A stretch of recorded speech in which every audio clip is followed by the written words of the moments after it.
Ini menjadi sangat krusial kalau kita lihat fenomena kehidupan saat ini dengan perpecahan.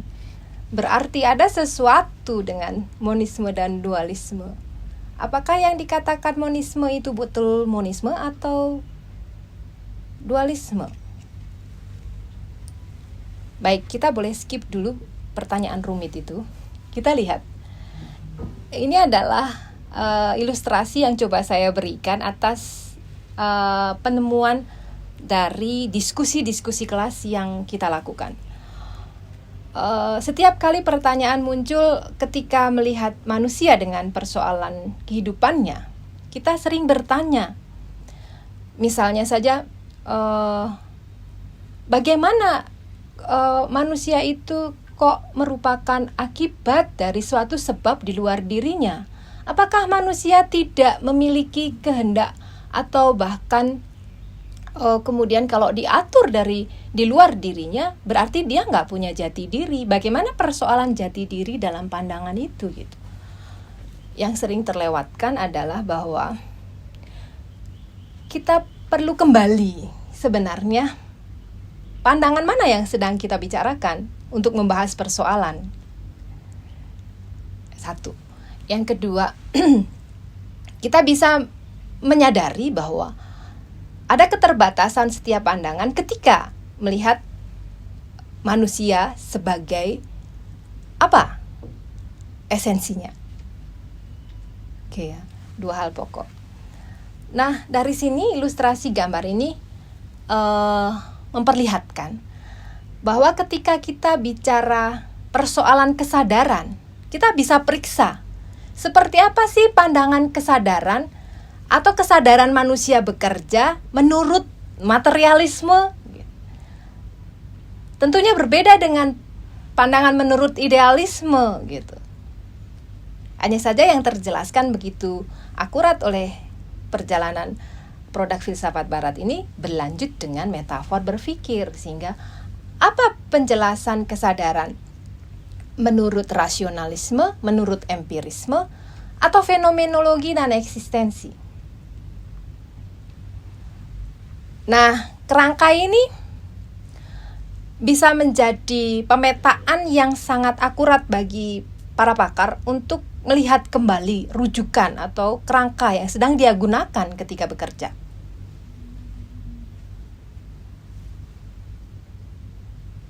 Tentunya pilihan itu ditentukan bukan oleh kita, bukan oleh fanatisme kita, bukan oleh kepercayaan kita, tetapi sesuai dengan persoalan yang sedang dibicarakan atau sedang ingin dibantu atau ingin difahami tentu saja, karena psikologi adalah memahami untuk membantu. Hati-hati di sini, warningnya adalah ini adalah kerangka kerja yang memiliki mekanisme, akhirnya menjadi pendekatan. Alih-alih kita fanatis, berkiblat, belief pribadi yang menghalangi kita untuk menggunakan secara tangkas dan jitu berbagai pendekatan ini dalam rangka memahami kehidupan manusia. Kalau kita perhatikan lebih fokus di gambar yang coba ditampilkan ini manusia, kita sudah bisa melakukan reflektif begitu dalam, dari mulai melihat apakah benar hakikat manusia itu adalah organis, adalah material, adalah wujud. Manusia itu pada dasarnya adalah zat itu sebagai ultimate reality. Benarkah gitu? Lalu apa yang terjadi sebenarnya ketika benar nggak gitu? Kalau bicara kebenaran ya. Tapi kita di luar kebenaran. Tapi kita sebagai manusia bahwa kita punya wujud yang bekerja, betul? Iya. Tapi apakah itu ultimate reality gitu? Kita sudah bicara tadi bahwa setiap pandangan dengan identifikasinya yang menjelaskan hakikat apa sebagai apa, hakikat ada sebagai apa. Dengan penjelasan mekanismenya, ketika kita perhatikan di sini kesadaran di bagian yang mana? Kalau benar-benar, kita itu juga wujud, tapi apakah itu ultimate reality yang sebenarnya? Ultimate reality itu gitu. Iya. Tentu saja ketika kita sebatas memandang di lapisan paling luar hakikat manusia, pasti tidak menyeluruh memahami kehidupan ketika melihat lapisan lebih dalam lagi gitu. Katakanlah begitu ya sederhananya. Baiklah, mudah-mudahan bisa mengidentifikasi, mengenali, habis itu menata peta karena kita bicara kerangka kerja. Nah teman-teman, di ilustrasi ini tentu saja kita masih punya PR, detail dari masing-masing dimensi apa yang sedang kita bicarakan tentang teori hakikat ada ini gitu. Kalau kita bicara pendekatan psikologi yang mana atas penjelasan hakikat jiwa sebagai materialisme, sebagai wujud. Manusia sebagai zat, manusia adalah zat, bukan sebagai, adalah zat. Manusia adalah organis, bekerja secara mekanis. Artinya di sini, kalau manusia, esensi manusia dikatakan sebagai wujud dan bekerja secara mekanis atas fungsi sebab akibat, maka jiwa itu bekerja seperti itu menurut pandangan materialisme. Dan kalau di sini dikatakan bahwa sebagai akibat, sebagai hasil dari suatu sebab di luar dirinya, di luar kendalinya, apakah manusia punya kehendak bebas? Tentu saja pandangan ini memiliki keyakinan atau memiliki pandangan yang menjelaskan bahwa jiwa manusia itu adalah deterministik. Tentu saja diskusinya menjadi panjang lebar kalau bahkan manusia, jiwanya, perilakunya adalah suatu sebab di luar kendalinya. Apakah manusia punya tanggung jawab atas pilihan tindakannya? Tentu saja tidak. Itulah determinisme. Gitu ya. Sehingga akan bergerak ke ujung sana. Seperti apa pandangan fenomenologi? Seperti apa eksistensi? Kalau dikenali di sini, dia masih masuk di identifikasi setengah materialis, setengah idealis. Dan belum menjelaskan manusia sebagai rohani, sebagai spiritual, sebagai roh absolut. Belum ya, baru di idealisme yang tadinya ditinggalkan oleh filsafat. Pertanyaannya, idealisme spiritualisme, apakah sudah menjelaskan dengan sangat gamblang pandangannya untuk penjelasan roh absolut? Gitu. Gambar di bawah gambar orang yang diidentifikasi lapisan kesadarannya ini, lapisan esensi ini, karena kita bicara ultimate, paling ultimate itu apa? Maka hukum deterministik, apakah kehendak bebas, merupakan hukum alam yang akan menentukan kehidupan harmoni, kehidupan etika, estetika hidup. Kalau manusia bahkan tidak bertanggung jawab atas tindakan-tindakannya karena merupakan akibat dari sebuah sebab yang sudah di luar kendalinya atau alam tentukan, bukan ditentukan oleh dirinya. Seperti apa kehidupan harmoni itu akan bekerja? Di sini saya pilih gambar Mahabharata, sebuah peristiwa di masa lalu yang menggambarkan kehidupan itu dalam kehidupan nyata untuk memperjuangkan kebenaran, keadilan, dan menegakkan dharma kehidupan. Oke ya. saya kira saya sudah merasa membuat ilustrasi yang memberikan gambaran. Tentu saja hal ini akan dilihat seperti apa kita mencerna, dan barangkali untuk filsafat dengan reflektif ini bukan hanya perlu disimak 1-2 kali, tapi simak 1-2 kali kalau pasti akurat pemeriksaannya, parikesitnya dengan akurat saja, tidak dengan reflektif, sama hasilnya. Jadi refleksi ini adalah membawa pengalaman kehidupan untuk kita identifikasi. Seperti kita mendiskusikan manusia itu wujud atau roh gitu. Kita bisa refleksikan kalau kita akhirnya mati. Jasad kemana, roh kemana? Jadi kita hakikatnya yang mana gitu kan. Baiklah teman-teman semua, ini adalah gambaran umum dan kita sudah coba petakan filsafat produknya. Teori of everything, teori esensi ada yang menjadi landasan filosofis untuk pendekatan psikologi atau bagaimana psikologi bekerja mewujudkan dharmanya, membantu manusia sejahtera. Masih dalam perjalanan, kalau itu adalah sebuah dharma, apa yang sudah kita telusuri bersama tadi, seandainya kita mampu untuk lebih kritis, lebih dalam mengenali, maka berbagai hal mungkin kita bisa temukan. Dan sebenarnya ada. Hasil penelusuran filsafat modern tadi mengkonfirmasi bahwa para filsuf modern telah melakukan metafor definisi idealisme. Artinya pandangan idealisme di mana menjelaskan roh absolut sebagai esensi ada dan memetaforkannya menjadi kesadaran berpikir. Refleksinya adalah kita masih bekerja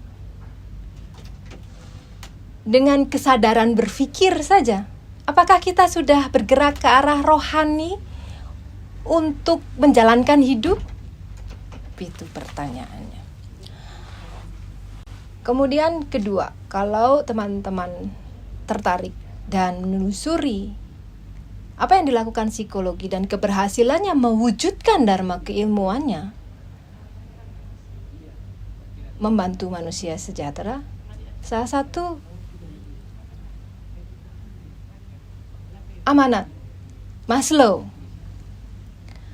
Ingat ya, Maslow ini adalah bapak psikologi modern. Dan beliau adalah orang yang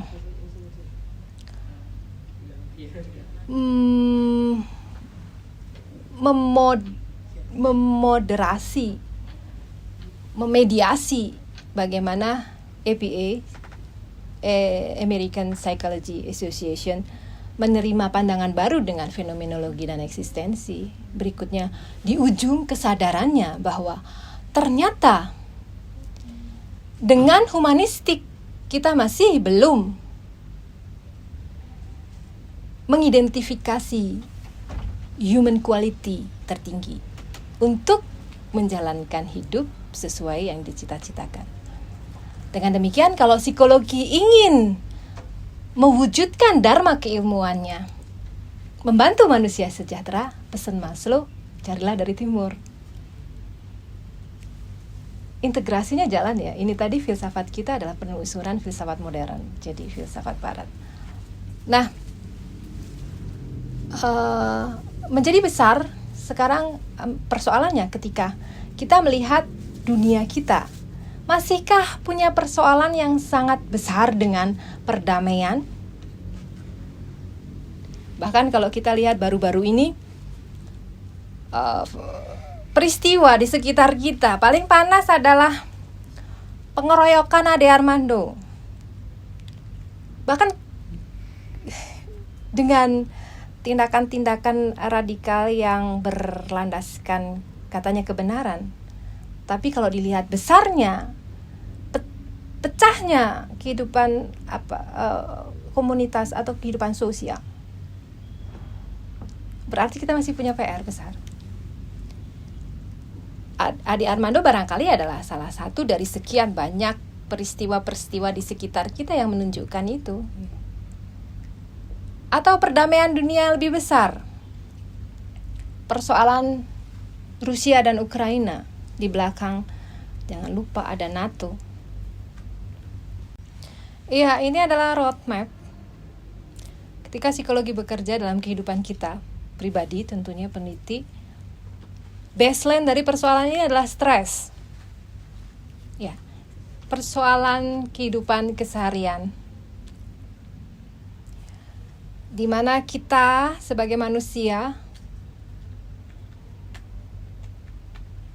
gagal berhadapan dengan tantangan yang mengakibatkan berbagai gangguan.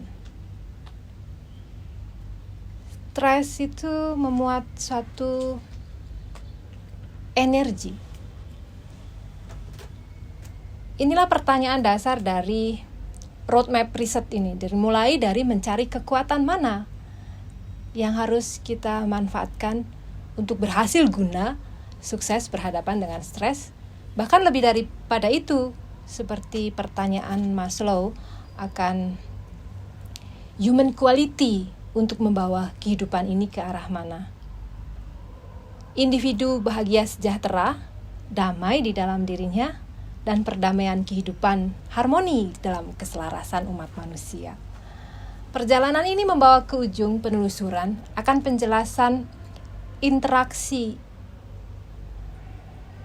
insting dan noetik untuk menjelaskan sistem jiwa. Interaksi antara insting dan nurani dalam high quality of mental health. Penelusuran ini membawa konteks eksplorasi kebudayaan Nusantara, dan salah satu penemuan yang kita bicarakan adalah cerita tentang Arjuna yang menjalankan kehidupan dengan kegelisahan diri sebagai anak tangga menuju kebahagiaan sejati. Jadi stres yang memuat energi kegelisahan diri ini adalah anak tangga. Refleksi bagaimana kehidupan kita selalu bergerak untuk segera menghindarkan diri dari stres dan kegelisahan. Kapan kita punya anak tangga untuk menuju kebahagiaan sejati itu? Jangan-jangan kita belum menemukannya. Satu cara, suatu power, suatu kekuatan, suatu kesadaran yang membuat kita mencapainya. Inilah yang coba kita sedikit untuk tampilkan dalam mengilustrasikan bagian-bagiannya. Mudah-mudahan menjadi sebuah pengenalan, baik pemeriksaan dalam dunia sains dengan menemukan kebenaran, pariksit, parikesit, pemeriksaan, menguji kebenaran. Kemudian kita berangkat ke teori esensi ada sebagai pelaku kehidupan, menjalankan kehidupan dengan penuh kesadaran. Baiklah, berikut ini adalah semacam refleksi. Esensi ada. Pandangan yang mana? Jika yang kita bicarakan ada, dalam hal ini manusia, psikologi, maka ini adalah persoalan kesadaran bekerja. Tidakkah kita terbangkitkan untuk mengenali kalau itu adalah persoalan kesadaran dan kesadaran bekerja mengarahkan diri dan berbagai tindakan dalam kehidupan, maka sebenarnya kita sedang bicara persoalan kehidupan sehari-hari. Landasannya, filosofi dasarnya, fundamennya. Jika kita di sini sedang bicara segala ada, segala realita, hakikatnya, tidakkah mengantarkan kita pada pengertian bahwa pengenalan ini akan mengantarkan pada cara kerja dan temuan sains, tentu saja kemudian bersama teknologinya. Karena bicara kesadaran, bicara mekanismenya, selanjutnya refleksi yang lebih tinggi lagi ketika kita mengidentifikasi berbagai pandangan ini, menjelaskan apakah determinisme sebab akibat di mana di luar kendali manusia untuk menentukan berbagai tindakannya, dan akhirnya pertanyaan akan tanggung jawab, atau kehendak bebas untuk menentukan segala tindakan yang mampu dia pertanggungjawabkan dalam kehidupan, tentunya manusia bersama manusia yang lain, bahkan mengatur segala kehidupan semesta alam untuk selaras dan harmoni. Baiklah, doa terakhir adalah semoga Tuhan membangkitkan kesadaran kita semua. Om Swastiastu, Sampurasun, Rahayu. Wassalamualaikum warahmatullahi wabarakatuh.